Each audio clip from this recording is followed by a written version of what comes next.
All right, boys and girls, welcome back to the drive-through. As promised, this is the second and third video of 14.6. I told you there'd be three. As it turned out, I think it works out just fine to have two. And that's because the orientation of a surface isn't as important as I thought it was. All we need to know is whether or not a surface is orientable, okay, which is a weird term. So if it's orientable, then over the entire surface, except for the boundary points, the normal vector to the surface exists. Okay? So long that the normal vector exists over the entire domain of the surface, then that surface is orientable. Okay? Now there are two different normal vectors for any surface at any point. So if you think about maybe a surface like this, at this point there is the normal vector, the unit normal vector, excuse me, that is that way, and then there's also the unit normal vector that is that way, and both those vectors are 1 unit long. Okay? So this vector here we call the upward normal vector, and this vector here we call the downward normal vector. Okay? So with that in mind, here are your equations for finding the normal vector. Okay? If you have it rectangularly, then the normal vector can be found by doing the gradient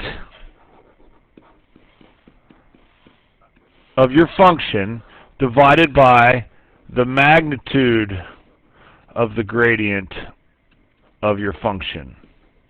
And you can think about that as normalizing two different ways.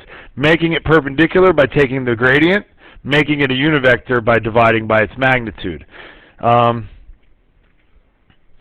Now, in order to do that, just kind of a reminder on the gradient, it's minus g sub x negative g sub y. And then the gradient with respect to z, remember we said if this is rectangular.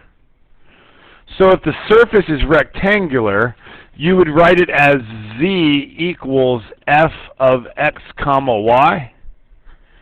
Okay, remember this? Well then what would g of x comma y comma z be?